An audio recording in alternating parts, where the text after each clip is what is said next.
हम क्या स्टार्ट कर रहे हैं जो लास्ट क्लास में खत्म किया था, time of meeting of symmetrically moving particles.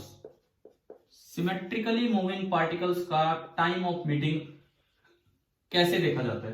क्या मैंने आपको ट्राइंगल वाला करवाया था? ट्राइंगल वाला देखो, हमने आपको ये सिखाया था एक बड़ा अच्छा सा केस, स्पेशल केस, कि अगर modulus of velocity of approach, अगर modulus of velocity of approach constant रहती है, देन टाइम ऑफ मीटिंग कितनी देर में वो मिलेंगे। बताओ क्या फॉर्मूला बताया था, क्या फॉर्मूला बताया था, बताओ भाई क्या फॉर्मूला बताया था। यार मैं पूछता हूं जवाब। Initial separation upon modulus of velocity of approach. क्या ये फॉर्मूला हमने लास्ट टाइम निकाला था, डेराइव किया था इंटीग्रेशन से? ठीक है। अब ऐसा कोई भी केस हो जिसमें पार्टिकल सिमेट्रिकली मूव कर रहे होंगे, सब में वेलोसिटी ऑफ अप्रोच कांस्टेंट रहती है। ट्राइंगल हो, स्क्वायर हो, हेक्सागन हो और कुछ हो, एन पार्टिकल्स हो, मतलब एन साइडेड पॉलीगन हो, तो पहले तो मैं इन जनरल उसका टाइम ऑफ मीटिंग का एक फॉर्मूला सा निकाल के देख लेते हैं कि क्या होगा। देखिए मिटा रहा हूं इसको और फिर आगे बढ़ रहे हैं हम।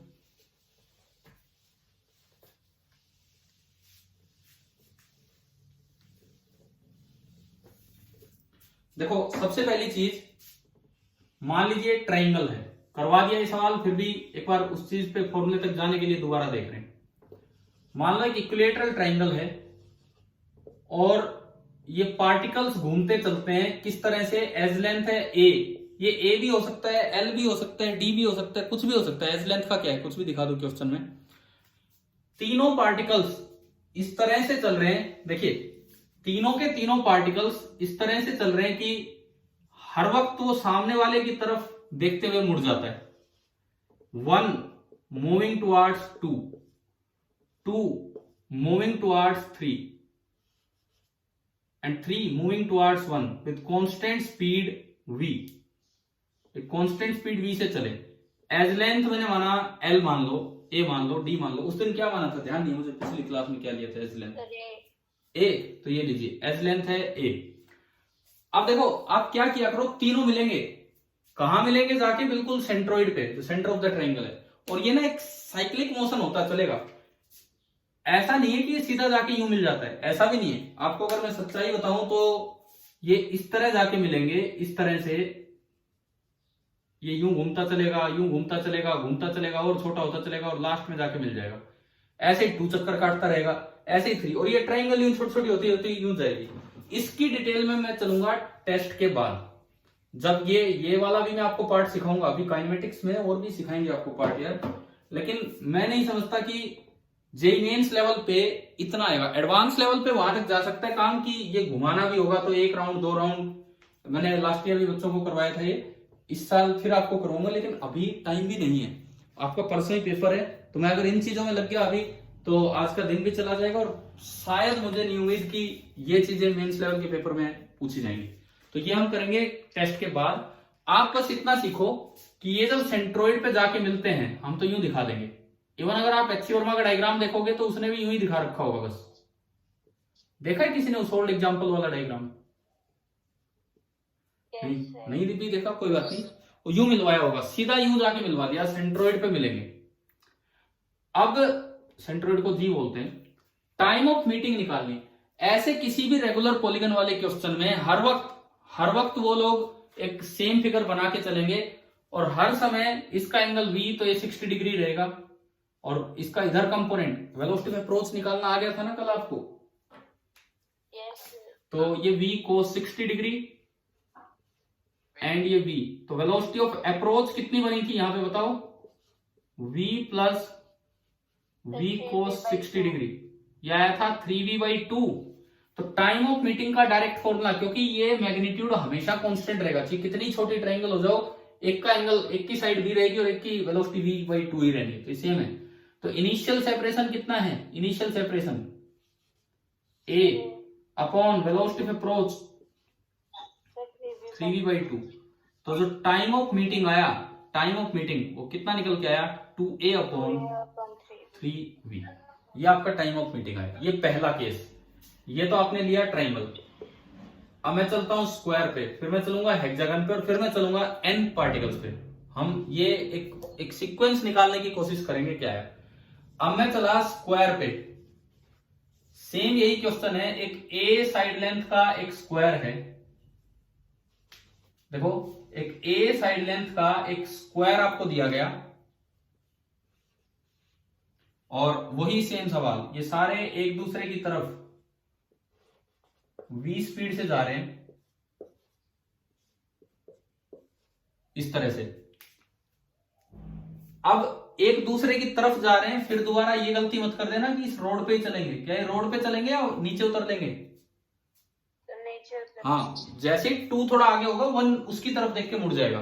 तो मिलेंगे कहां जाके? सेंटर पे मिलेंगे। कहां जाके? ये यूं सेंटर पे आके मिल जाएंगे, इस तरह से। अब इसमें बताना हो टाइम ऑफ मीटिंग। ऐसे किसी भी क्वेश्चन में वेलोसिटी ऑफ अप्रोच का मैग्नीट्यूड कांस्टेंट रहता है, तो टाइम ऑफ मीटिंग का सीधा फॉर्मूला ऊपर क्या आता है?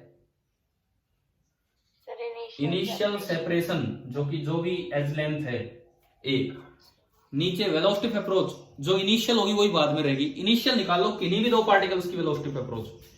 तो कैसे निकालते हैं? 1 2 लाइन को ज्वाइन करो, दोनों की वेलोसिटी के कंपोनेंट कर लो अलोंग द लाइन 1 2।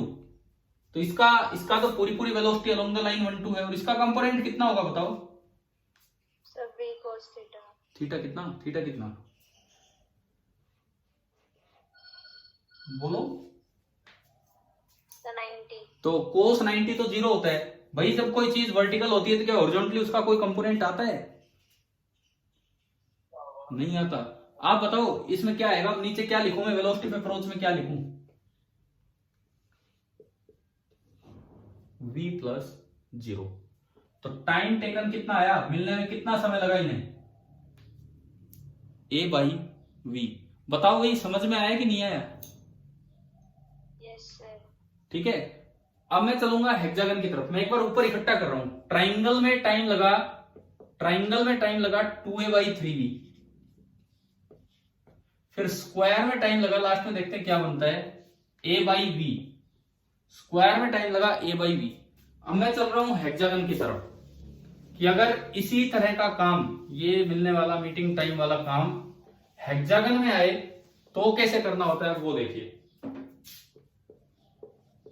अगर ये का ये काम हेक्सागन में आए, हेक्सागन, तो हेक्सागन में रेगुलर हेक्सागन है, एज लेंथ है a, इस तरह से। फिर वही बात है, सारे एक दूसरे की तरफ जा रहे हैं with some constant speed. Road पे नहीं चलते रहेंगे, नीचे उतर लेंगे एक दूसरे को देख के। ये इधर चला v से, ये इधर चला v से, ये इधर चला v से, सारे ऐसे चल पड़े एक दूसरे की तरफ देख के। मिलेंगे कहां? At the centre of the hexagon जाके मिल जाएंगे, सारे एक साथ मिलेंगे जाके यूं। ये सबके सब यूं आएंगे और यहां मिल जाएंगे। एंड फिर दोबारा आपको बताना है टाइम ऑफ मीटिंग। तो बताओ क्या क्या बनेगा इसमें? डायरेक्ट फॉर्मूला लगेगा। ये फिगर मेंटेन रहती है ऐसे साइक्लिक मोशन में, ऐसे मोशन में ये मेंटेन रहती है फिगर हमेशा। तो एंगल चेंज ही नहीं होना। इन दो वेलोसिटीज के बीच जो एंगल रहना है इस लाइन के लॉन्ग, वो यही रहना है। अब आप लिखवाओ टाइम ऑफ मीटिंग बराबर ऊपर क्या? ए, जो इनिशियल सेपरेशन है किन्हीं भी दो पार्टिकल्स के बीच का वो, और नीचे क्या आएगा? अब इसमें देख के बताओ 1 2 कंपोनेंट करेंगे। चलो करते हैं इसके कंपोनेंट। देखिए v का एक कंपोनेंट इधर होगा इस लाइन के लॉन्ग, और एक इधर होगा। पहले बात, ये एंगल कितना है? ये एंगल रेगुलर हेक्सागन में बाहर वाला एंगल कितना होता है? 60 डिग्री। कैसे निकालते हैं बाहर वाला एंगल? भाई ये सारा घूम के 360 होना है। ये बंद पॉलीगन है तो सारा घूम के 360 होना है। तो 6 बार घूमा तो 360 को 6 से डिवाइड कर दो, तो बाहर वाला एंगल कितना हो गया? 60 डिग्री। तो अब इसका कंपोनेंट आगे ओनली v cos 60, यानी कि v/2। अब बताओ पीछे वाला आ रहा है v से, आगे वाला आगे भाग रहा है v/2 से, तो वेलोसिटी ऑफ अप्रोच कितनी है? जुड़ेंगे कि घटेंगे? घटेंगे, क्योंकि ये पीछा कर रहा है, ये भाग रहा है। तो v माइनस v/2 यानी कि v/2 a अपॉन v/2, 2 ऊपर गया तो कितना आ गया? 2a/v। पहले ये बताओ क्या ये 3 सवाल आपको समझ में आए? Yes sir. ठीक है, अब देखो, अब मैं जनरल रिजल्ट बनाने की तरफ चलूंगा ताकि कोई ऑब्जेक्टिव में कभी क्वेश्चन आए तो एक सीधा फॉर्मूला बने। हमारा ये आया, अगर 3 साइड वाली फिगर है, ट्राइंगल है, तो टाइम पीरियड आया 2a/3v। अगर 4 साइड वाली फिगर है, स्क्वायर है, तो टाइम मिलने का आया a/v। और अगर 6 साइड वाली है, बताओ क्या आया था अभी? Sir 2a/v। अब मैं निकालना चाहूंगा कि अगर n साइडेड रेगुलर पॉलीगन पे ऐसा सवाल आ जाए, ताकि देखो हमें, मैं बार बार कहता हूं, ये क्रैमिंग नहीं होती है, ये प्रूव करके आप याद कर रहे हो, तो एक तैयारी है किसी टेस्ट की। आप बिल्कुल तैयार रहें। पेपर में अगर, जैसा कि उम्मीद है, केवल काइनेमेटिक्स में के पेपर में हो सकता है एक आधा सवाल ऐसा आ जाए, ना आए तो आपकी किस्मत या बदकिस्मत जो भी है। अगर इनमें से कितनी भी साइड का आ गया तो मैं एन साइड का फॉर्मूला याद रखूं और सीधा वो लगा दूं, मुझे इतना करना भी नहीं है। अब देखिए, एन साइडेड पॉलीगन है, एन साइडेड पॉलीगन है, पता नहीं कहां कितना घूम रहा होगा किस भी तरह से, और ये बंद पॉलीगन है, और एज लेंथ है a, और हर पार्टिकल अगले की तरफ, हर एक पार्टिकल नेक्स्ट की तरफ, ये 1 2 3 इस तरह से है, ये v से चला, ये भी v से चला, ये भी v से चला, ऐसे चल रहे हैं और सब सेंटर पे आके एक साथ मिलेंगे। और ऐसी रेगुलर सिमेट्रिक मोशन में, रेगुलर फिगर के सिमेट्रिक मोशन में हमेशा वही सेम डायग्राम बना रहता है, हेक्सागन है तो हेक्सागन ही बना रहेगा। इसका मतलब वेलोसिटी ऑफ अप्रोच का मैग्नीट्यूड हर वक्त कांस्टेंट रहेगा। कई बार जैसे हम जब बच्चे थे तो ये दिमाग में कंफ्यूजन होता था कि वो ट्रायंगल वाला सवाल सर ने करवाया, सर ने सीधा वो करवाया कि भाई ये देखो, ये वेलोसिटी ऑफ अप्रोच है और ये मिल गए, तो हमारे दिमाग में कंफ्यूजन ही आता था यार, ये यूं थोड़ी चल के आएगा, यूं थोड़ी कि ये इधर आ रहा है ये इधर आ रहा है, वो तो कहीं और ही जा रहे हैं, कहीं और मिलने हैं। लेकिन ये कंफ्यूजन नहीं होना चाहिए। अगर आप इसका प्रूफ इंटीग्रेशन से कर चुके हैं, तो कल कर लिया था हमने वो प्रूफ टाइम पीरियड का, तो वो तो एक फॉर्मूला है जो वहां से निकल के आए। अब देखो यहाँ पे, यहां बताओ बाहर वाला एंगल कितना होगा? बाहर वाला एंगल अगर ये एन साइड है तो 360 नहीं बोलना ना, 360 तो बोलना ही नहीं है हमें। बोलो बोलो कितना है ये? 2π/n। अरे मुझे n की वैल्यू जब तक नहीं पता तो एंगल रेडियन में लिख के चला करो, पता है नहीं आपको? अभी बताओ क्या बाहर वाला एंगल आ गया समझ में? कितना लेना है? 2π/n। n की वैल्यू पता हो 4 3, जब चाहे आप 360 रख दो, कोई बात ही नहीं। तो v के कंपोनेंट किया, एक इधर एक इधर, इधर जो आएगा वो आएगा v cos 2π/n, और ये है v। तो आप बताओ वेलोसिटी ऑफ अप्रोच कितनी है? आप बताइए वेलोसिटी ऑफ अप्रोच कितनी है? v minus v cos 2π/n। ये आ गया। थोड़ा सा मैं इसको सिंप्लीफाई करूं, v common 1 minus cos of 2π/n, simply आपका ये आया। अब ट्रिग्नोमेट्री कुछ फॉर्मूले देती है। कोस 2 थीटा हमने पढ़े हैं ये मैथमेटिकल टूल्स में, cos square theta minus sign square theta, या फिर कोस 2 theta is 2 cos square theta minus 1, या फिर कोस 2 theta is 1 minus 2 sine square theta. मुझे चाहिए 1 माइनस कोस 2 थीटा, तो इस कोस 2 थीटा को इधर ले जाओ, इस कोस 2 थीटा को इधर ले जाओ, तो यहां से बना 1 minus cos 2 theta is equal to 2 sine square theta. आ गया ये फॉर्मूला समझ में? तो 1 माइनस कोस 2 थीटा ये क्या बन गया?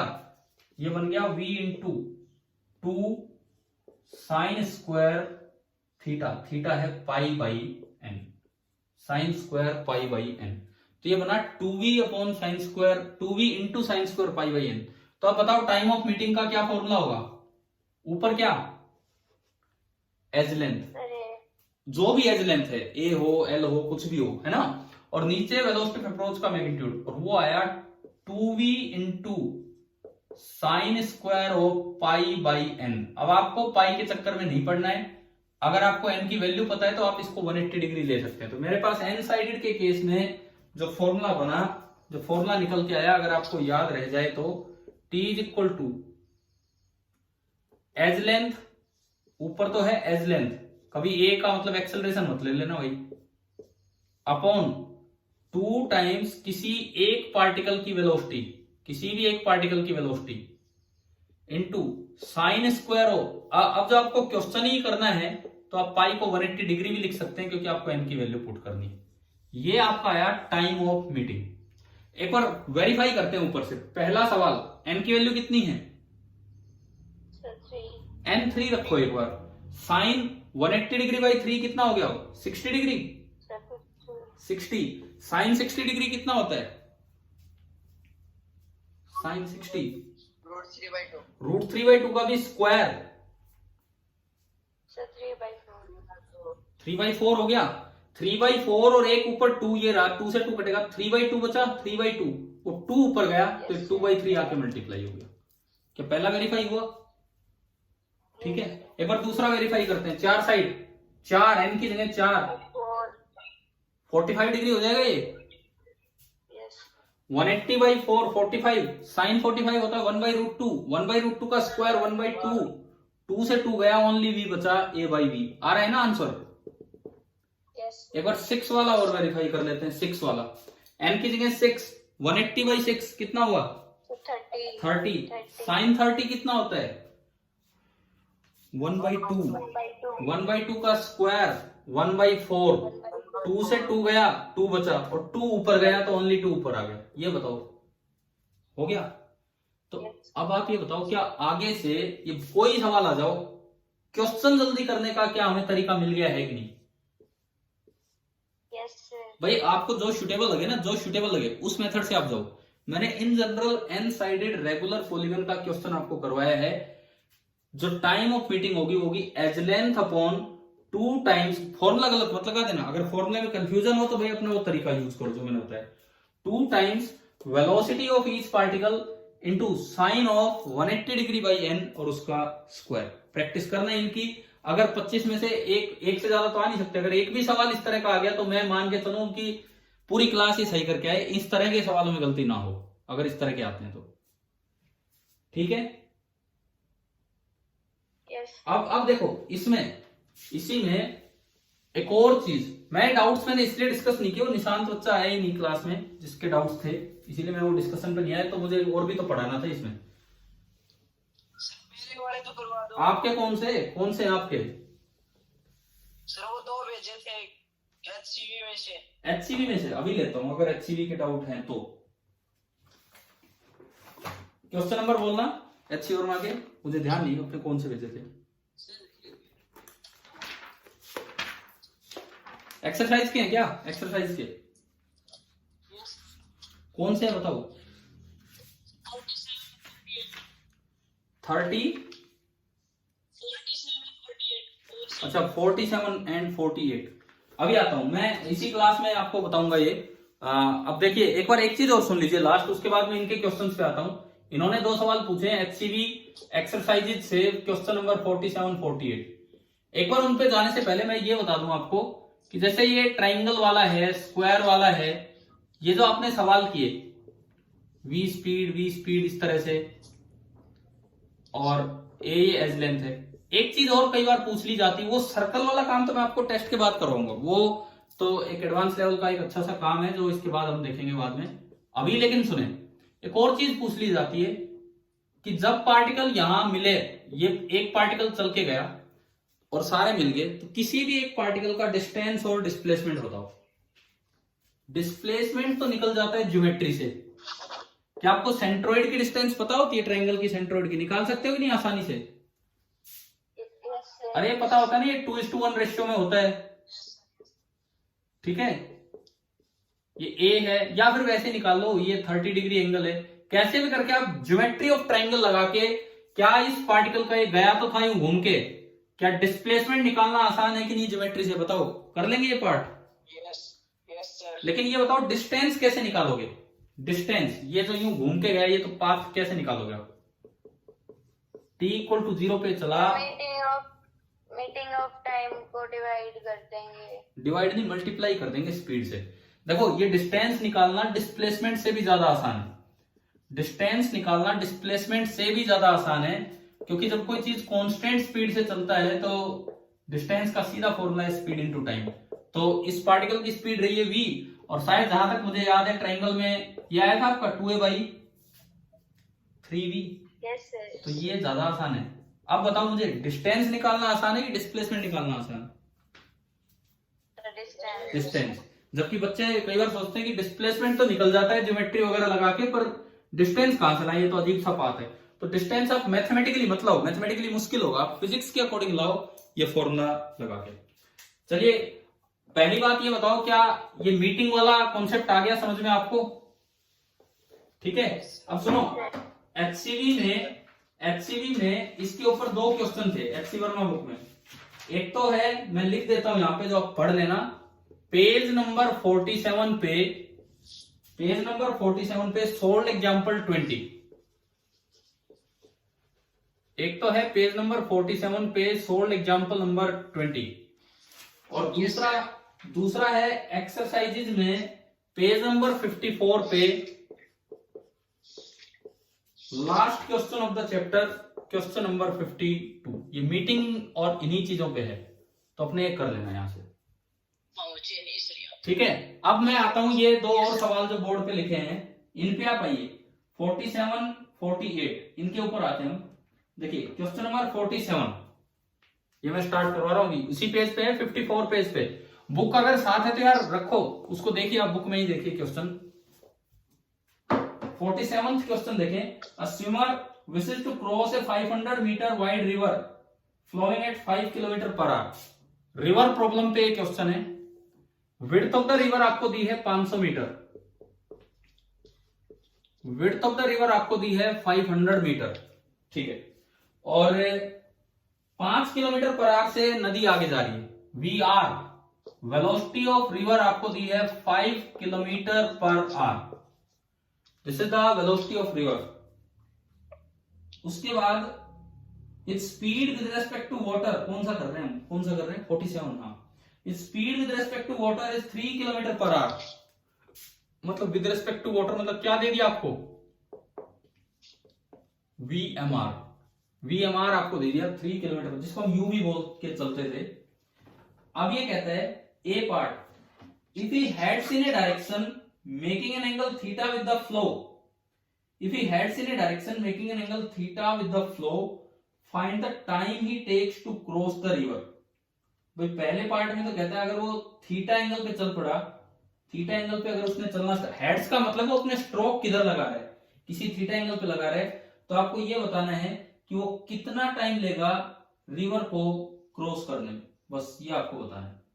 फर्स्ट क्वेश्चन ये कहता है, भाई हमें नहीं पता वो किधर की तरफ चल पड़ा, मान लो उसने फ्लो करना इधर स्टार्ट कर दिया, वीएमआर इधर की तरफ स्टार्ट हो गया, जो नदी की स्पीड है वी आर, उसके साथ थीटा एंगल पे। आप बताओ पहला डायग्राम आया क्या समझ में? ए पार्ट का डायग्राम, ठीक है। If he heads in a direction making an angle theta with the flow, find the time he takes to cross the river. आपको केवल ये बताना है कि उसे ऊपर पहुंचने में कितना टाइम लगेगा, ऊपर नहीं सॉरी दूसरी साइड पहुंचने में कितना टाइम लगेगा। तो देखो ये वीएमआर, इसमें जुड़ा वी आर, ये वीएमआर इसमें जुड़ा वी आर, ऐसे ही तो बनाते थे हम, कल पढ़ाया था ना। वीएमआर को मैं यू बोल रहा हूं, और जो नेट वेलोसिटी बनेगी, नेट वेलोसिटी वो ये बनेगी वीएम। हाँ भाई ये बताओ वेलोसिटी डायग्राम आया समझ में? अब ये कहीं यहां पहुंच गया, क्रॉस करते करते यहां पहुंच गया, this is W, this is drift. Distance triangle तो हमेशा राइट एंगल ट्रायंगल बन जाती है। दिक्कत किसमें आती है? राइट एंगल ट्रायंगल जो नहीं बनी, कौन सी नहीं बनी? वेलोसिटी। तो मैंने कल एक तरीका बताया था आपको इसको राइट एंगल ट्रायंगल बनाने का। देखो इसका ये एंगल दे रखा है थीटा, ये पूरा, तो आप u के 2 कंपोनेंट कर लो। u का इधर जो कंपोनेंट होगा इधर, वो तो कितना हो गया u cos theta, and u का इधर जो कंपोनेंट होगा परपेंडिकुलर डायरेक्शन में वो कितना होगा, u sin थीटा। तो मैंने कल वाला जो वीडियो था वो रिकॉर्ड नहीं हो पाया था, फिर मैंने आपके लिए दोबारा कुछ पार्ट ऐड करके डाला था, वो देखा है क्या किसी ने वो वाला? तो उसमें ये सिखाया है कि इसको इन दो पार्ट्स में ब्रेक करते ये u cos थीटा इसमें ऐड हो जाएगा, तो जो इसकी इक्विवेलेंट ट्रायंगल बनेगी, सॉरी राइट एंगल ट्रायंगल, वो ये बनेगी वेलोसिटी की। इधर तो दिख रहा होगा ये, ओहो मैसेज आ चुका है, मीटिंग खत्म हो सकती है। आप देखो इधर तो दिखा है u sin थीटा, आगे कितना बना, आगे एक तो u cos थीटा और एक ये vr, कल उल्टी डायरेक्शन में था, दोनों सीधे हैं, तो vr plus u cos theta आया क्या समझ में? और ये vn, और इसके ऊपर ही ये बन गई इसकी वो ट्रायंगल दूसरी वाली। अब देखो ये w, ये ड्रिफ्ट और ये डिस्प्लेसमेंट। टाइम टेकन वैसे तो होता है डिस्प्लेसमेंट अपॉन vm, परंतु सिमिलर ट्रायंगल से मैं क्या लिख सकता हूं w की टर्म्स में से? W upon u sin theta. w दिया है 500 मीटर और u कितना दिया है, u मैंने लिखा था ना बोर्ड पे 3 किलोमीटर पर आवर।